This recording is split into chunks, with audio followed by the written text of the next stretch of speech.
S60 learnings पे history के session को कंटिन्यू करते हैं, जिस पे हम लोग concise material, PDF solution, online all shift questions के सॉल्यूशन को वीडियो फॉर्मेट में प्रोवाइड करते हैं। तो स्टार्ट करते हैं अपने एमसीक्यू सेशन पे, हिस्ट्री का एमसीक्यू सेशन, जिसमें हम लोग एसएससी के डिफरेंट एग्ज़ाम, सीजीएल और इन क्वेश्चंस को टोटल नंबर ऑफ 1888 क्वेश्चंस को सॉल्व करेंगे। तो स्टार्ट करते हैं अपने सेशन को। पहला क्वेश्चन क्या कह रहा है?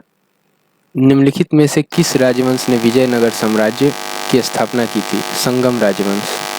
हरिहर और बुक्का, जो कि विजयनगर साम्राज्य के संस्थापक हैं, उन्होंने संगम राजवंश की स्थापना की थी।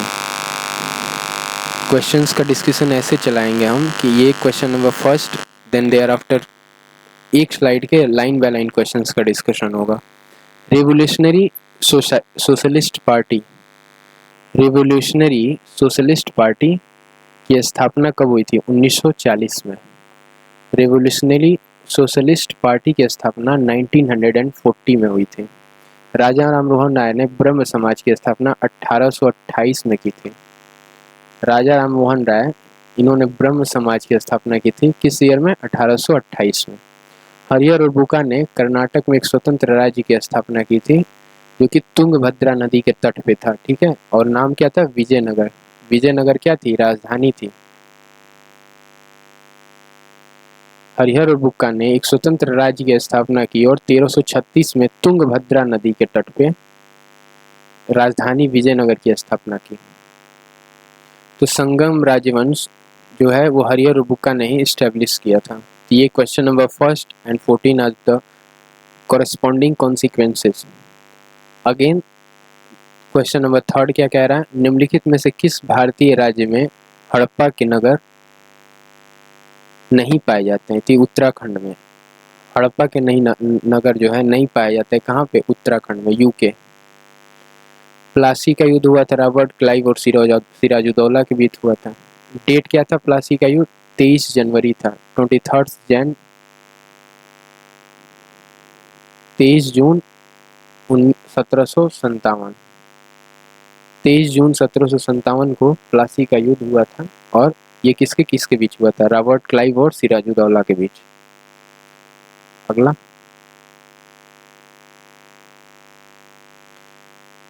निम्नलिखित में से किस भारतीय राज्य में हड़प्पा के, अच्छा ये तो करा दिए। रामकृष्ण मिशन की स्थापना हुई थी। तो रामकृष्ण मिशन की स्थापना किस ईयर हुई थी? 1797 में रामकृष्ण मिशन की स्थापना विवेकानंद ने की थी। रामकृष्ण जो थे विवेकानंद के गुरु थे, ठीक है। 1700 नहीं था, ये 1800 था, ठीक है। 1897 में रामकृष्ण मिशन की स्थापना की गई थी, जो कि क्या था? समाज सेवा और निस्वार्थ कार्य के लिए और मोक्ष पे बल दे रहा था। निम्नलिखित में से किस शासक, ठीक है, निम्नलिखित में से कौन सा शासक पूर्वाधिकारी का संयोजन दिल्ली सल्तनत के संदर्भ में सही है? अलाउद्दीन खिलजी, जलालुद्दीन खिलजी। हिंदू कॉलेज, ये तो बनारस में हिंदू कॉलेज की स्थापना 1791 में हुई थी। 1791 में बनारस में हिंदू कॉलेज की स्थापना हुई थी। One of the renowned college है बनारस का। मैन्यूस्क्रिप्ट शब्द क्या है? लैटिन वर्ड है। मैन्यूस्क्रिप्ट क्या है? एक लैटिन वर्ड है। श्याम जी कृष्ण वर्मा 1905 में लंदन में इंडिया हाउस की स्थापना किए थे। इंडिया हाउस, श्याम जी कृष्ण वर्मा, ठीक है। और किस ईयर में? 1905, 1905 में लंदन में इंडिया हाउस की स्थापना किए थे।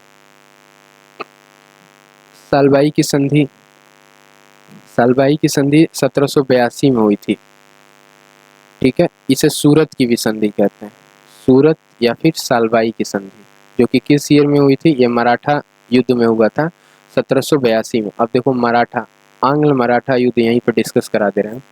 आंग्ल मराठा युद्ध, ठीक है। इंग्लिश, आंग्ल का मतलब होता है इंग्लिश, ठीक है। आंग्ल मराठा युद्ध यानी इंग्लिश वर्सेस मराठा, मराठों के बीच और इंग्लिश अंग्रेजों के बीच, इसे आंग्ल कहते हैं, ठीक है। तो इसमें कितने युद्ध हुए थे? टोटल 3 युद्ध हुए थे। फर्स्ट युद्ध कब हुआ था? फर्स्ट बैटल ये 1775 से 1785 82, जिसमें सूरत या फिर सालबाई की संधि, जो भी मैं बताया, सालबाई, सूरत या सालबाई की संधि की गई थी। ठीक है, पहला था। सेकंड वर्ल्ड युद्ध हुआ था, वार 1803 में और 1805 के बीच, जिसमें बेसिन की संधि की गई थी। बेसिन की संधि। भाई कोई युद्ध होता है तो युद्ध के बाद क्या की जाती है? कोई ना कोई संधि हस्ताक्षर किया जाता है ताकि दोनों पक्षों को कोई प्रॉब्लम ना हो। तो पहला संधि हुआ था सूरत या सालबाई की संधि, जो कि फेमस है, 1782 में हुई थी। और युद्ध कितने सालों तक चला है? 7 सालों तक चला है। 7 ईयर्स तक युद्ध चला है, और जिसमें सूरत की संधि हुई है, जिसे सालबाई की संधि कहते हैं। और तीसरा हुआ 1816 से 1818। ठीक है, ये आंग्ल मराठा युद्ध था। अभी आंग्ल मैसूर युद्ध भी पढ़ा दे रहे हैं, हो सकता है कि आंग्ल मैसूर युद्ध पे भी क्वेश्चन आ जाए। आंग्ल मैसूर युद्ध, इंग्लिश वर्सेस मैसूर।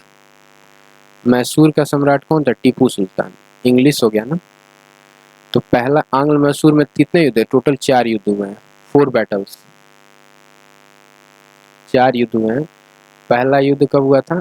वो 1767 से 1767 से 1769, 1767 से 1789 के बीच, जिसमें क्या हुई थी? मद्रास की संधि हुई थी, ट्रीटी ऑफ मद्रास, मद्रास की संधि। अगेन सेकेंड वन, इंग्लिश में क्या कहते हैं संधि को? ट्रीटी ऑफ मद्रास, ट्रीटी कहते हैं। सेकेंड 1780 1780 से 4 साल का युद्ध था, 84 तक लड़ा गया।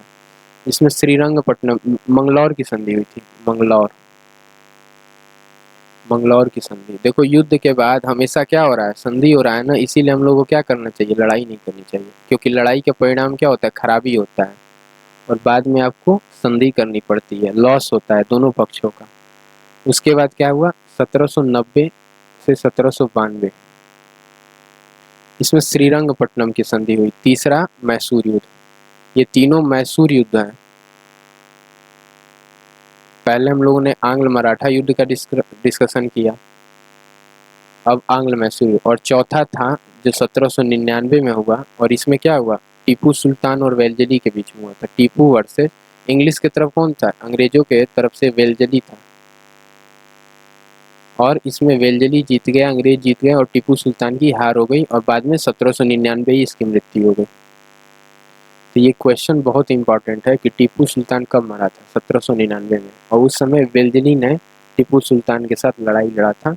और चौथा आंग्ल मैसूर युद्ध था, इंग्लिश वर्सेस मैसूर के बीच। मैसूर के सम्राट कौन थे? टीपू सुल्तान। अब आगे बढ़ते हैं, कर्नाटका बैटल भी डिस्कस कर लेते हैं यहीं पे। तो इंग्लिश वर्सेस अंग्रेजों और कर्नाटका, ठीक है, फ्रांसीसी के बीच, फ्रांसीसियों के बीच कर्नाटका बैटल हुआ था, कर्नाटक का युद्ध। इसमें क्या क्या हुआ था? देखो इसमें टोटल 3 बैटल हुए हैं। फर्स्ट बैटल जो 1746 से 1748 के बीच हुआ था, 1746 से 48, ठीक है। दूसरी लड़ाई 1749 से 1 साल बाद, और फिर 1754। और तीसरी लड़ाई जो कि बहुत फेमस लड़ाई है, 1759 से 1763। इसी में 1760 में वांडीवास का लड़ाई हुआ था। इसी टाइम पीरियड में वांडीवास की लड़ाई हुई थी अंग्रेजों और फ्रांसीसियों के बीच, वांडीवास। और उसके बाद फ्रांसीसी क्या कर गया? भारत को छोड़ के चले गए, वांडीवास युद्ध। तो क्वेश्चन आता है कि वांडीवास युद्ध किसके किसके बीच हुआ था? तो अंग्रेजों और फ्रांसीसियों के बीच में हुआ था। और 63 के बाद फ्रांसीसी क्या छोड़े? भारत छोड़ के चले गए। फ्रांसीसी क्या किए? भारत छोड़ दिए।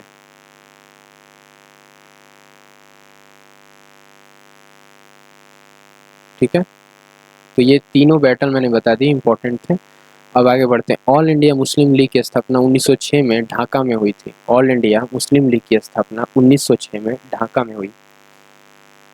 निम्नलिखित में से कौन सा राजा हर्षवर्धन के संदर्भ में सही नहीं? हर्षवर्धन के दरबारी कवि थे हरिसेन। तो ये बोल रहा है ना, कौन सा कथन सही नहीं है? हर्षवर्धन के दरबारी कवि कौन थे? हरिसेन नहीं थे। हर्षवर्धन के दरबारी कवि बाणभट्ट थे, बाणभट्ट। हरिसेन ये नहीं थे, बाणभट्ट थे, जिनकी बुक का नाम क्या है? कादम्बरी। बाणभट्ट, बाणभट्ट की आत्मकथा का नाम क्या है? कादम्बरी। ये भी इंपॉर्टेंट है। मैं वही क्वेश्चंस बताता हूँ जो इंपॉर्टेंट होते हैं टीसीएस पर्सपेक्टिव से। निम्नलिखित में से कौन सा शहर कावेरी डेल्टा में शासक विजयालय द्वारा बनाया गया था? तंजावुर। तंजावुर शहर है जो कि कावेरी डेल्टा में बसा हुआ है, और ये विजयालय जो कि चोलों के संस्थापक थे। चोल वंश का संस्थापक किसने किया था? चोल वंश के संस्थापक कौन थे? विजयालय। 1919 के प्रस्तावित, इसे और जूम कर देते हैं, 1919 के प्रस्तावित रोलेक्ट अधिनियम में राजनीतिक कैदियों को बिना मुकदमे के 2 वर्ष के लिए हिरासत में रखा जाता। अभी तो ये है कि आप 24 घंटे तक, पुलिस आपको 24 घंटे से ज़्यादा हिरासत में नहीं रख सकती, आपको तुरंत जो है जज साहब के सामने पेश करना पड़ेगा। लेकिन उस समय 2 सालों तक आपको हिरासत में रखा जा सकता था बिना किसी कारण के। अभी मैंने हिस्ट्री वाला सेशन बताया था, तो जिसमें मैंने बताया कि क्राउन नया अदालत की स्थापना हुई। भारत में सबसे पहले अदालत आया डलहौजी के टाइम पे, वॉरेन हेस्टिंग के टाइम पे आया। और क्राउन, जो ब्रिटिश क्राउन थी, एलिजा कैप, वो थी हमारी जज। तो सबसे पहले जुडिशरी अंग्रेजों ने इंट्रोड्यूस किया, और बिना मतलब के, अब चूंकि भारत के लोग इनोसेंट थे, वो लोग गलती करते नहीं थे, तो बिना मतलब के लोगों को क्या किया जाता था? किसी न किसी चीज़ों में फंसाकर वॉरेन हेस्टिंग क्या करता था? न्यायालय में पेश करता था। अगर न्यायालय में कोई मुकदमा ही ना हो, कोई मुजरिम ही ना आए, तो जज बनने का कोई मतलब ही नहीं बनेगा। तो ये सारी चीज़ें अंग्रेजों के टाइम पे होती थी। अनंत राज सागर जलाशय का निर्माण, ये नाम है, अनंत राज सागर जलाशय है, ये विजयनगर शासकों ने करवाया था। ईश्वर चंद्र विद्यासागर ने कलकत्ता में लड़कियों के लिए स्कूल की स्थापना की थी। ईश्वर चंद्र विद्यासागर ने कोलकाता में स्पेशली गर्ल्स के लिए पढ़ाई पर्सपेक्टिव से स्कूल की स्थापना की थी। परमहंस मंडली की स्थापना 1840 में हुई थी, जो कि जाति उन्मूलन पे था, और मुंबई में हुई थी, मुंबई में। तो परमहंस मंडली है, मुंबई में इसकी स्थापना हुई जाति उन्मूलन के लिए। ठीक है।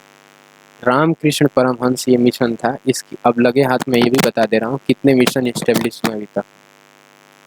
देखो, पहला था, सबसे पहला फर्स्ट, जो कि राजा राम मोहन राय, राजा राम, ठीक है, मोहन राय।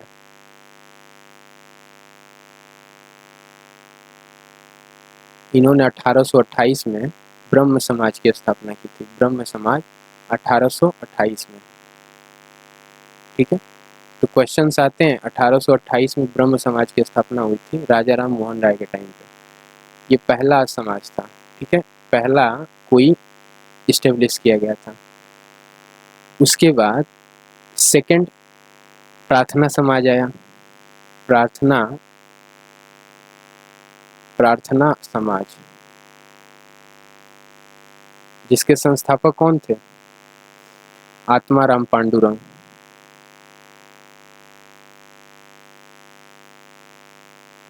आत्माराम पांडुरंग, ठीक है, ये प्रार्थना समाज के संस्थापक थे। राजा राम मोहन राय ये ब्रह्म समाज के संस्थापक थे। और किस ईयर इसका इस्टेब्लिश किया गया था? 1867 में। अब चलो तीसरे पे। तीसरा 1866 में ईस्ट इंडिया एसोसिएशन की स्थापना की गई थी। ईस्ट इंडिया एसोसिएशन किसके द्वारा? दादा भाई नेहरू जी। ये भी क्वेश्चन आता है। ठीक है।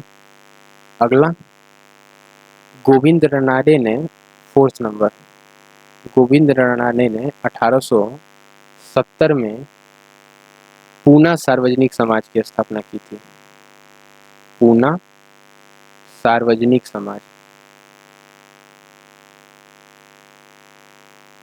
गोविंद रनाडे नाम था, ठीक है, जीवी रनाडे,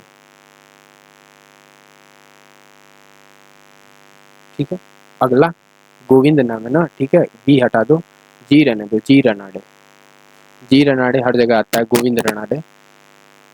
उसके बाद शिशिर कुमार घोष ने इस्टेब्लिश किया इंडियन लीग 1875 में। दो चीज़ें हुई थी 1875 में, एक तो कलकत्ता स्टूडेंट एसोसिएशन बना था, कलकत्ता स्टूडेंट एसोसिएशन,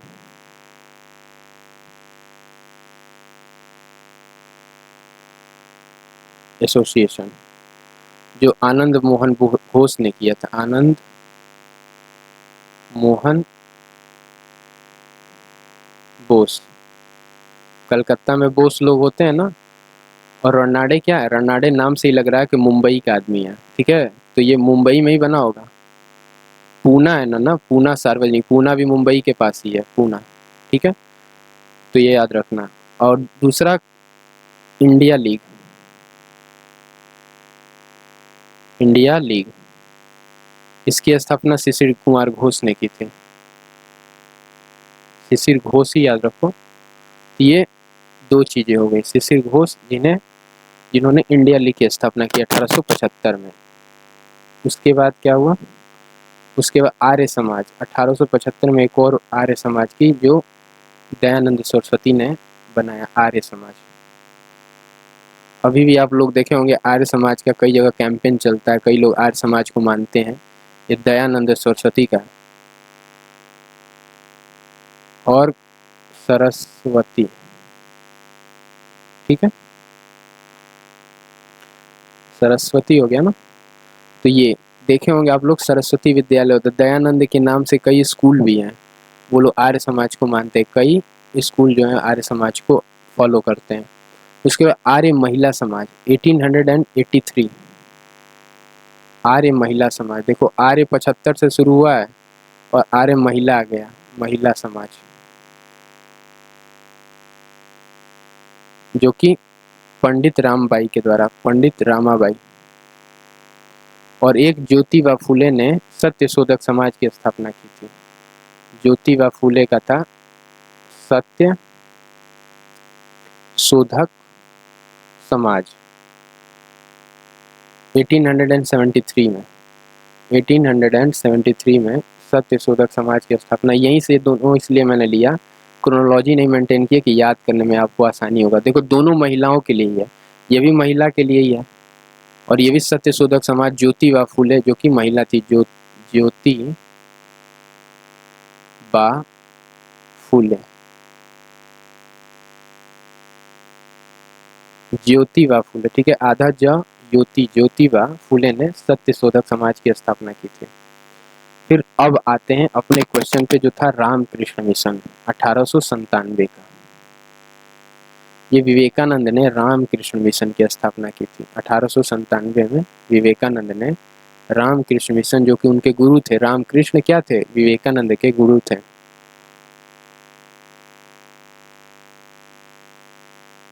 इसकी स्थापना हुई थी, ठीक है। अब बढ़ते हैं अपने क्वेश्चन पे। ये था, ये करा दिए ना। 11 नंबर क्वेश्चन क्या कह रहा है, 1857 में जब ब्रिटिश शासन के खिलाफ बड़े पैमाने पर विद्रोह हुआ तब मुगल सम्राट कौन था, बहादुर शाह जफर।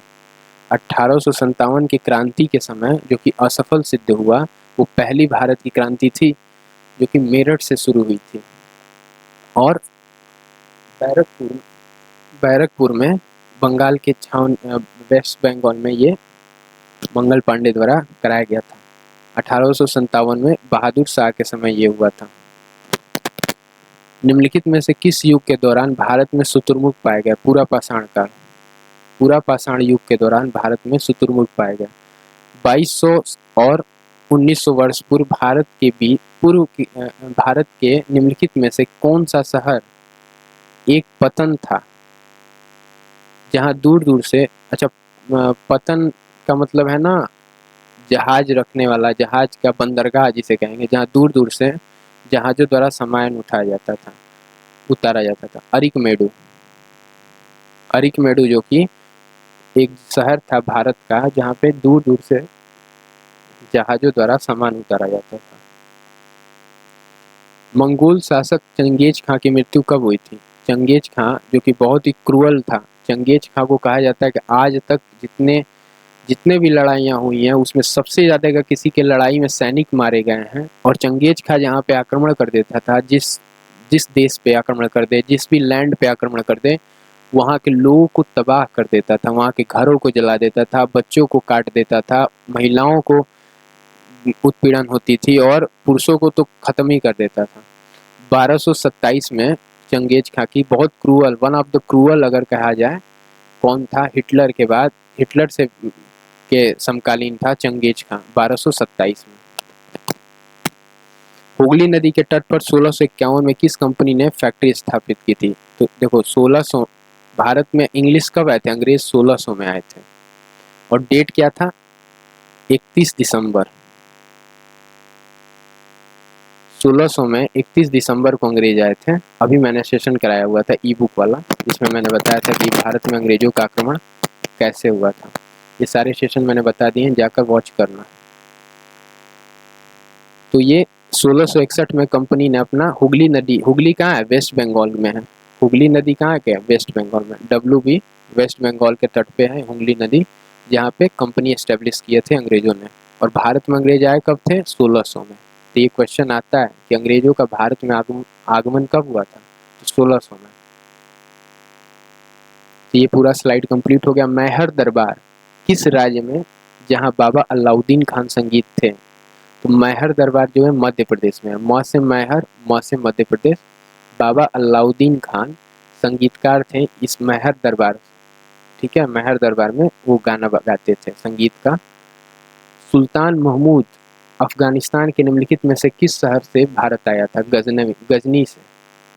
अफगानिस्तान से गजनी से भारत आया था सुल्तान महमूद। देखो मुगल भी अफगानिस्तान से ही आए थे, अफगान से। और बाबर क्या था? अफगानी था ना, पहला अफगानी था जो कि अफगानिस्तान से भारत आया था। तो ये हो गया प्रार्थना समाज, जो कि महिलाओं की शिक्षा को प्रोत्साहित करता है। प्रार्थना समाज की स्थापना कब हुई थी?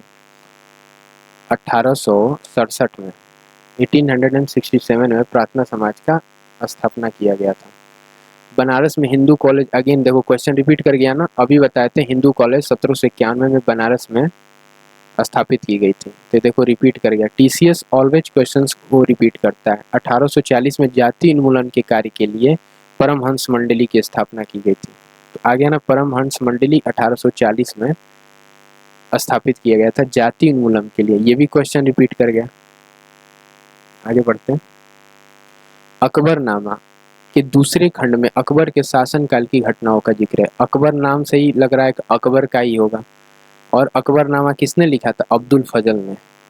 अकबरनामा अकबर के टाइम पे अब्दुल फजल ने लिखा था अकबरनामा। एक बाबरनामा था। तो जितने नामा है उसको एक जगह मैं करा देता हूँ। एक अकबरनामा हो गया, एक बाबरनामा हो गया, बाबरनामा। एक हुमायूं नामा हो गया, हुमायूं नामा। ठीक है, अब बारी बारी से इनके बारे में बता। हुमायूं नामा तो इनकी पत्नी थी गुलबदन बेगम। गुलबदन, ये क्वेश्चन आया था पेट के एग्जाम में। गुलबदन बेगम ये हुमायूं की पत्नी थी, जिन्होंने हुमायूं जो है बहन थी, ठीक है, हुमायूं की बहन थी, पत्नी नहीं थी। गुलबदन बेगम क्या थी? हुमायूं की बहन थी, जिन्होंने क्या लिखा? हुमायूं नामा लिखा। ठीक है। बाबर नामा बाबर की ऑटोबायोग्राफी है, खुद बाबर ने लिखा था। बाबर नामा ये बाबर की क्या है? ऑटोबायोग्राफी। खुद बाबर ने ही लिखा था। और अकबरनामा कौन लिख रहा है? अब्दुल फजल। अब्दुल फजल जो है अकबरनामा लिख रहा है। अब बढ़ते हैं आगे। तो ये हो गया संथाल विद्रोह कान्हू और सिंधुओं के ने किया था। संथाल विद्रोह किस ईयर में हुआ था? 1857 में। 1857 की जब क्रांति हुई थी उसी समय संथाल विद्रोह भी हुआ था और उसका नेतृत्व किसने किया था? कान्हू और सिद्धू ने। पल्लव के शिलालेख में निम्नलिखित में से किसे व्यापारियों के संगठन के रूप में जाना जाता है? नगरम। नगरम को पल्लव के टाइम में, पल्लव का अगर शिलालेख मिले उस पे व्यापारियों का एक संगठन था जिसका क्या नाम था? नगरम। तो देखो व्यापारी कहाँ रहते हैं? नगर में रहते हैं ना, वहीं से याद कर लो, नगरम जो है व्यापारियों का एक संगठन था। सिराजुद्दौला की बात हो रही है। अली वर्दी खान की मृत्यु के बाद बंगाल का नवाब कौन बना? सिराजुद्दौला, जिससे प्लासी का युद्ध हुआ था। एक ही साल बाद 1787 में प्लासी का युद्ध हुआ था जो क्लाइव वर्सेस सिराजुद्दौला था। लॉर्ड क्लाइव अंग्रेजों के तरफ से लड़ रहा था और सिराजुद्दौला था जो कि बंगाल का नवाब था और उसके साथ लड़ाई हुई थी। और 56 में अली वर्दी खान मरा और बंगाल का नवाब कौन बना? सिराजुद्दौला। चोल अभिलेखों में भूमि की विभिन्न कोटियों का उल्लेख मिलता है।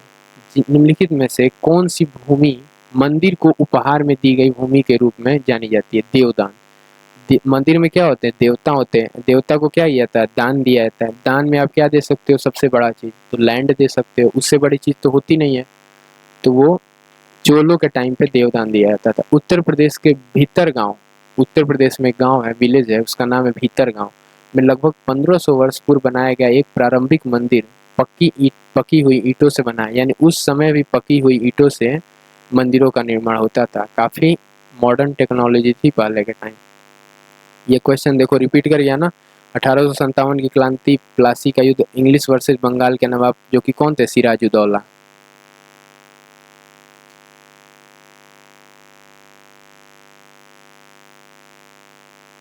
अगला, निम्नलिखित में से सबसे प्रसिद्ध चहमान शासक कौन है? पृथ्वीराज तृतीय। पृथ्वीराज चौहान को सबसे बड़ा चहमान शासक कहा जाता है। नागभट्ट किस राजवंश के राजा थे? प्रतिहार राजवंश के। नागभट्ट, जिस तरह बाणभट्ट है, बाणभट्ट की आत्मकथा का क्या नाम है? कादम्बरी। और किसके टाइम पे था? हर्षवर्धन के टाइम पे था। वैसे ही नागभट्ट है, नागभट्ट प्रतिहार वंश का राजा था। ब्रिटिश संसद ने 1858 में, देखो 57 के बाद जब 57 की क्रांति हो गई, British company, east India company को विद्रोह हो गया, तो उसके बाद संसद ने क्या डिसाइड किया कि अब हम नेतृत्व करेंगे। ईस्ट इंडिया कंपनी की शक्तियों को ब्रिटिश साम्राज्य के हाथ में सौंप दिया गया। अभी मैंने मॉडर्न हिस्ट्री का सेशन लिया था जिसमें ई बुक में मैंने सारी चीज़ें बताई थी, अधिनियम बताया, किस अधिनियम के अंतर्गत हुआ था। मान्य खेत के कृष्ण तृतीय का संबंध किस राजवंश से है? राष्ट्रकूट। मान्य खेत के कृष्ण तृतीय का संबंध किस राजवंश से है? तो राष्ट्रकूट राजवंश से है। राष्ट्रकूटों ने बहुत सारे मंदिरों का भी निर्माण हमारे यहाँ कराया। निम्नलिखित में से किसे हिंदुस्तानी संगीत के कई राग और धुनों के लिए? तो देखो तानसेन, अकबर के समय थे तानसेन, जिन्होंने अकबर वाला सीरियल देखा होगा उसमें तानसेन को आप लोगों ने देखा होगा। वो ऐसे संगीत गाते थे कि आग जल जाती थी ऑटोमेटिक, बारिश होने लगती थी। हड़प्पा नगरों में हथियार और औजार बनाने के लिए किया जाता था तांबे का प्रयोग। सबसे पहले पाषाण काल में अगर किसी धातु का उपयोग किया गया होगा तो वो धातु का नाम क्या था? तांबा। तो यहीं से तुम याद कर लो कि हथियारों को अगर साफ बनाना है तो तांबे का उपयोग बहुत पहले से चलन में था और हड़प्पा के टाइम नगरों में हथियार और औजार बनाने के लिए तांबे का उपयोग किया जाता था। आगे बढ़ते हैं। वारनाकुलर प्रेस एक्ट, ये तो किसने लेकर आया था? वारनाकुलर प्रेस एक्ट, बताओ। 1878 का है वारनाकुलर प्रेस एक्ट, जो 1878 में लागू किया गया था। ये लिटन लेकर आया था। और समाप्त कौन किया? रिपन। लाया था ना, ल से लिटन, और लिटन क्या किया था? वारनाकुलर प्रेस एक्ट, वारनाकुलर प्रेस एक्ट लाया था। और समाप्त किसने किया? रिपन ने। अहमदनगर को अंततः वर्ष 1632 में, अहमदनगर को वर्ष 1632 में मुगलों द्वारा अपने राज्य में मिला लिया गया था।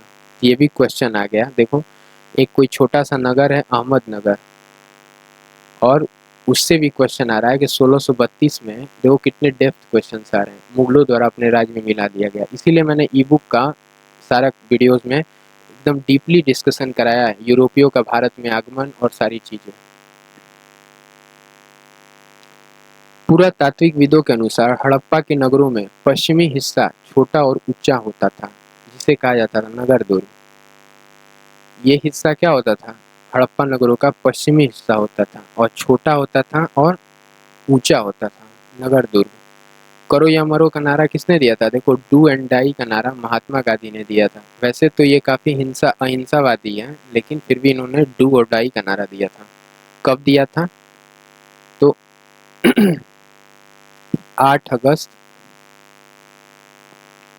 1942, जब भारत छोड़ो आंदोलन शुरू हुआ था, अंग्रेजों भारत छोड़ो, उसी समय डू और डाई का नारा दिया गया था। सरोजनी नायडू, जो कि कानपुर से पहली महिला अध्यक्ष बनी है कांग्रेस की। क्वेश्चन आता है कि पहली महिला अध्यक्ष कांग्रेस की कौन थी? तो वो थी सरोजनी नायडू, जो कि पहली महिला अध्यक्ष थी। और कहाँ किस ईयर का अधिवेशन उन्होंने किया था? तो कानपुर से अधिवेशन किया था सरोजनी नायडू ने।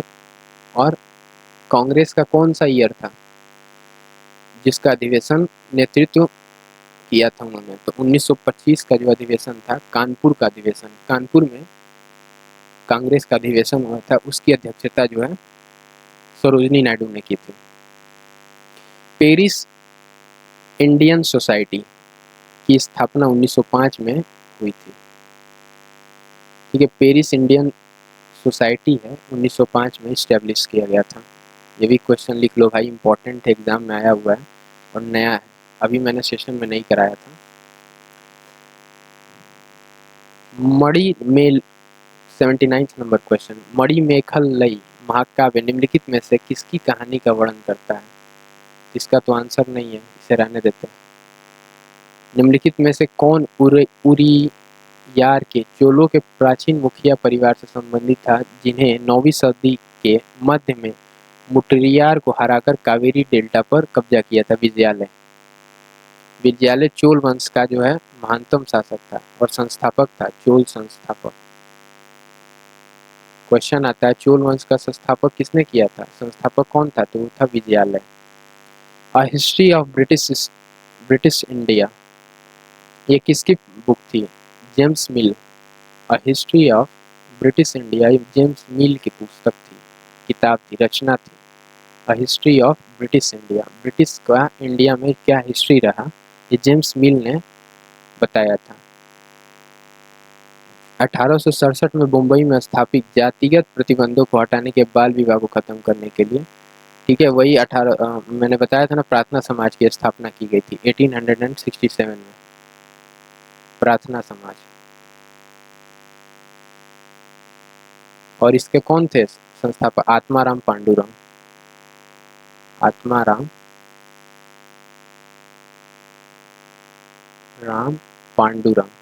ठीक है, याद रख लो, यहाँ जगह नहीं है, आत्माराम पांडुरंग। निम्नलिखित में कौन सा राजवंश त्रिपक्षीय संघर्ष का हिस्सा नहीं था, जो एक विशेष रूप से वांछनीय क्षेत्र कन्नौज पर नियंत्रण करने के लिए सदियों तक लड़ी गई? कदम्ब।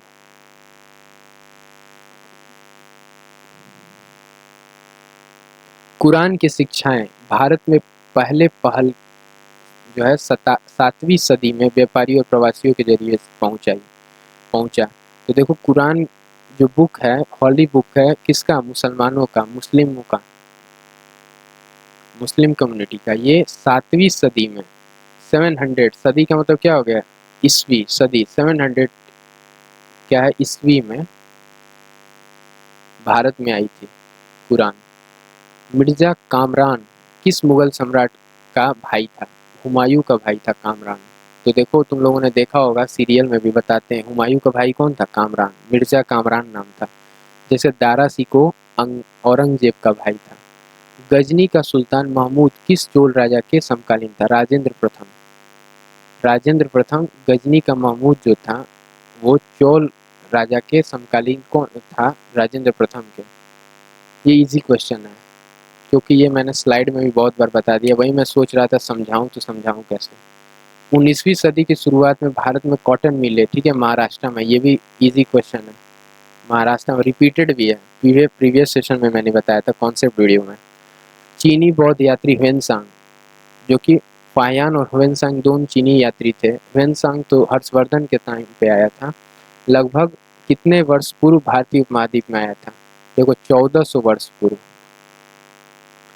रवि कीर्ति निम्नलिखित में से किस राजवंश के शासक के दरबारी कवि थे? रवि कीर्ति नाम है और ये किस राजवंश के शासक के दरबारी कवि थे? चालुक्य राजवंश के। रवि कीर्ति चालुक्य राजवंश के दरबारी कवि थे। ह्वेनसांग कब आया है? लगभग 1400 वर्ष पूर्व यानी before Christ, BC. Hiuen Tsang Bharat आया था और किसके टाइम पे आया था? हर्षवर्धन के टाइम पे आया था।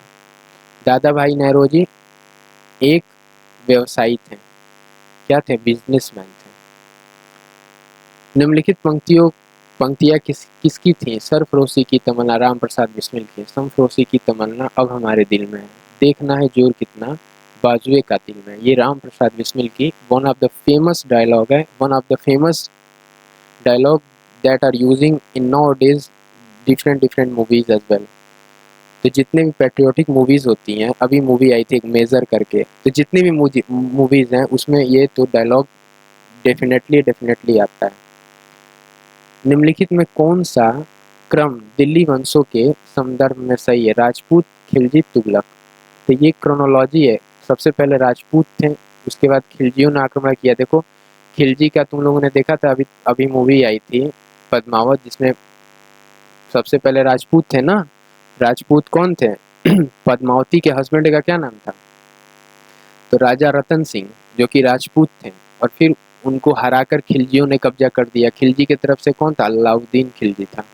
और तुगलक, अलाउद्दीन का डायलॉग भी बहुत बढ़िया था उसमें। आर्म्स एक्ट, जिसमें भारतीयों का हथियार रखने की अनुमति नहीं थी, कि आप हथियार रखेंगे इसकी कोई अनुमति नहीं है, आर्म्स एक्ट के अंतर्गत आ रहा है। ये 1878 में इंट्रोड्यूस किया गया था। आर्म्स एक्ट 1878 में इंट्रोड्यूस किया गया था। ठीक है। बॉम्बे, भारतीय राष्ट्रीय कांग्रेस का पहला सत्र 1885 में इंट्रोड्यूस हुआ। 1885 में बॉम्बे में ए हो ह्यूम, जो कि भारतीय राष्ट्रीय कांग्रेस के पहले अध्यक्ष थे। ए ओ ह्यूम ना, ओ ह्यूम,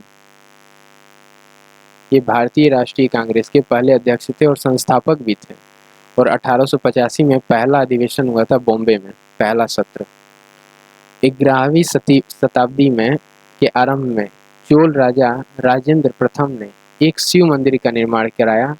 इसमें जब्त सूर्य पटिका से भर दिया। ठीक है। चालुक्यों से जो जब्त किए थे ये चोल राजा जो थे राजेंद्र प्रथम, जो कि एक सूर्य मंदिर का निर्माण कराए हैं 11वीं शताब्दी में, यानी 1100 में, 1100 ईस्वी में।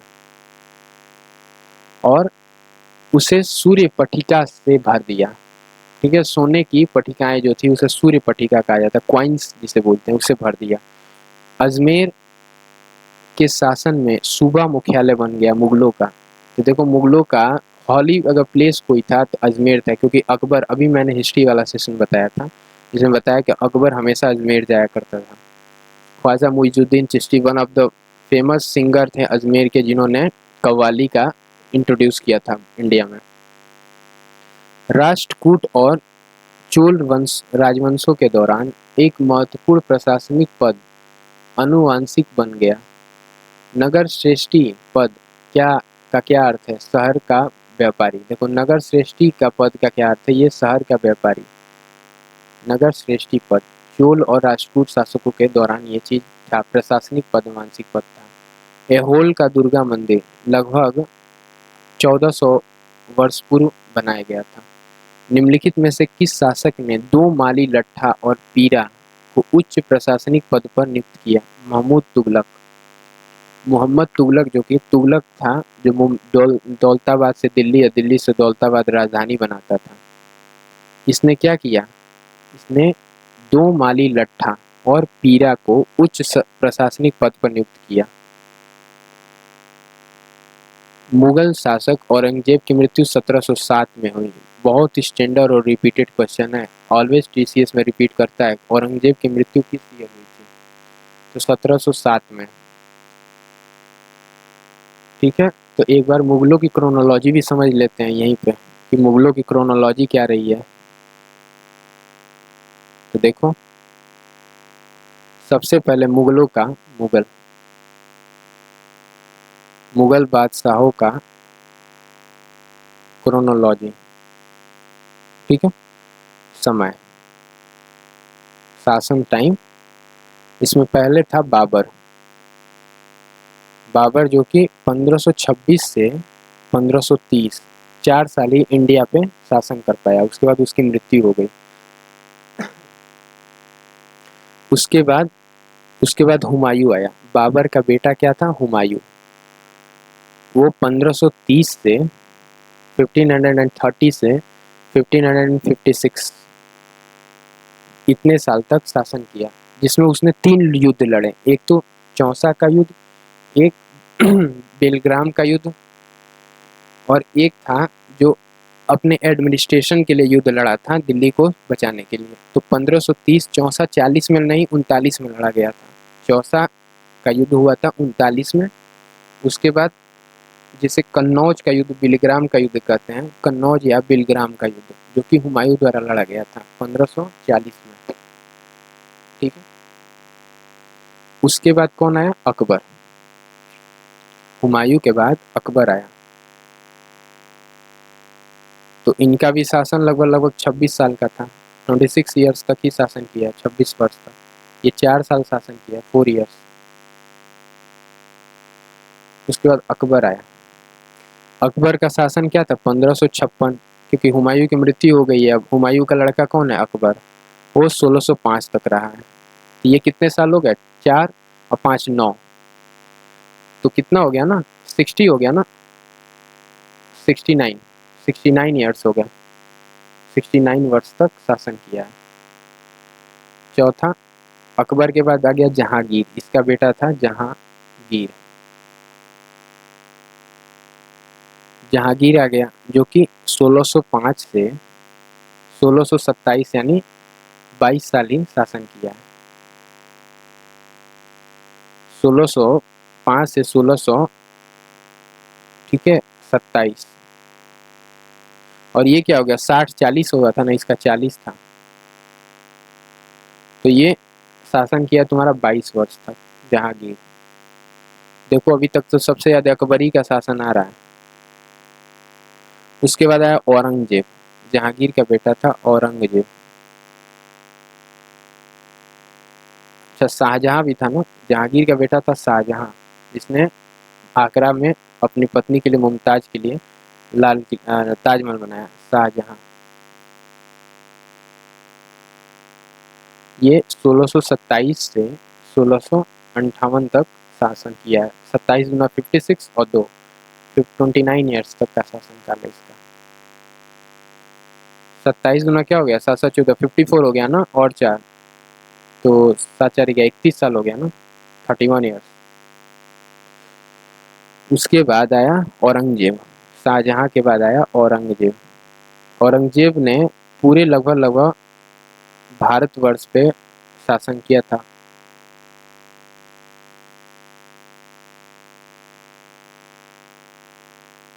और इसका शासन वर्ष क्या था? 1668 से 1707। 1658 से 1707 कितना हो गया? 58 और 2, 9 साल तो वो हो गया। और 60 40 यानी 49, ये भी ऑलमोस्ट 49 ईयर्स। तो देखो सबसे ज्यादा कोई करने वाला शासन है तो अकबर और औरंगजेब दोनों। अकबर और औरंगजेब दोनों ने बराबर शासन किया है। अकबर और औरंगजेब। तो ये हो गया मुगलों की क्रोनोलॉजी, ठीक है। उसके बाद अब अगला क्वेश्चन पर चलते हैं। मुगलों का जिक्र था तो मुगलों के क्वेश्चंस करा दिए। फिर दिल्ली सल्तनत का अगर जिक्र आएगा तो दिल्ली सल्तनत के जितने भी वंश हुए हैं उसका जिक्र करा देंगे। खुद वो बदलिए, खुद को बदलिए, खुद को बदलाव करिए, पूरी दुनिया बदल जाएगी। ये महात्मा गांधी ने कहा। पहले आप सुधरेंगे तब जग सुधरेगा। ये नारा किसका है? महात्मा गांधी का है। खून दो, तुम मुझे खून दो, मैं तुझे आज़ादी दूंगा, ये नेताजी सुभाष चंद्र बोस का है। निम्नलिखित में से किस वर्ष भारतीय राष्ट्रीय कांग्रेस का विभाजन हुआ था? देखो ये सूरत स्प्लिट इसे कहते हैं। सूरत स्प्लिट जो कि 1907 में हुआ था, सूरत स्प्लिट। और इसमें भारतीय राष्ट्रीय कांग्रेस 2 गुटों में बट गया, नरम दल और गरम दल। शासक अलाउद्दीन खिलजी के शासन काल में कितने प्रकार के कर थे? 3 तरह के कर थे अलाउद्दीन खिलजी के शासन काल के टाइम। 1600 में ईस्ट इंडिया कंपनी के साथ, देखो क्वीन एलिजाबेथ प्रथम जो थी वो ब्रिटेन का चार्टर हासिल किया। में किस शासन से चार्टर हासिल किया? क्वीन एलिजाबेथ फर्स्ट, जो कि ब्रिटेन की क्या थी? क्राउन थी। ब्रिटेन की क्राउन थी। 1600 में ईस्ट इंडिया कंपनी भारत में आई थी और ये किससे लेकर आई थी चार्टर? क्वीन एलिजाबेथ से। दादा भाई नौरोजी ने अपनी पुस्तक लिखी है the poverty and unbritish rule in India. ये दादा भाई नौरोजी की किताब है जो कि इकोनॉमिक्स की ब्रिटिश शासन के दौरान भारत में क्या इकोनॉमिकल कंडीशन थी उस पर टिप्पणी करता है, आलोचना करता है। पॉवर्टी यानी गरीबी and un-British rule in India. 1526 में पानीपत की लड़ाई हुई थी ना बाबर और इब्राहिम लोदी के बीच। अब पानीपत के कितने युद्ध हुए थे वो भी लिख लो। तो पानीपत के 3 युद्ध हुए थे, 3 बैटल्स हुए थे पानीपत के। फर्स्ट बैटल ऑफ पानीपत जो कि 1526 में हुआ था। तो ऐसे कर लेते हैं, एक बैटल तो ये हो गया, एक बैटल नीचे लिखवा देंगे और एक बैटल, ठीक है, ये फर्स्ट, अगेन सेकंड और फिर थर्ड, ऐसे कर देंगे। ये पानीपत की लड़ाई हुई थी 1526 में बाबर और हुमायूं उसके बीच, बाबर वर्सेस इब्राहिम लोदी।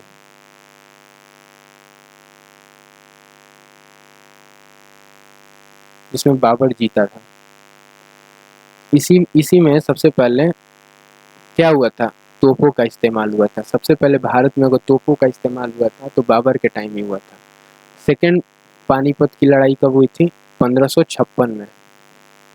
1556 में अकबर और हेमू के बीच। बाबर के बाद हुमायूं आया और अकबर आ गया। अकबर वर्सेस हेमू, हेमू था और अकबर, जिसके बीच सेकंड बैटल हुआ है पानीपत का 1526 में। उसके बाद थर्ड बैटल हुई थी पानीपत की 1761 में, 1761। ये हुआ था Maratha versus Ahmad Shah Abdali.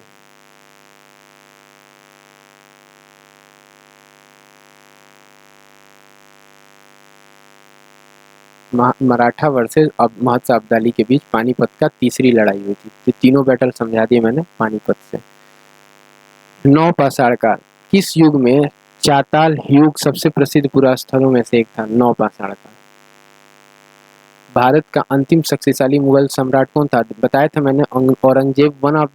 One and only one, अंतिम, लास्ट, स्ट्रॉन्गेस्ट मुगल जो है एम्परर था, सम्राट था औरंगजेब। व्यवहार माला नृत्य शैली का उल्लेख व्यवहार माला नामक प्राचीन ग्रंथ में मिलता है। मोहिनीअट्टम, मोहिनीअट्टम सबसे पुराना नृत्य शैली है मोहिनीअट्टम, जो कि पुराणों में भी और ग्रंथों में भी मिलता है। अब आते हैं नेक्स्ट स्लाइड पे। तो देखो 2 स्लाइड मैंने करा दिया, 2 स्लाइडों के इंपॉर्टेंट क्वेश्चंस करा दिए। सेशन छोटा रखते हैं 2-2 स्लाइड का ताकि आसान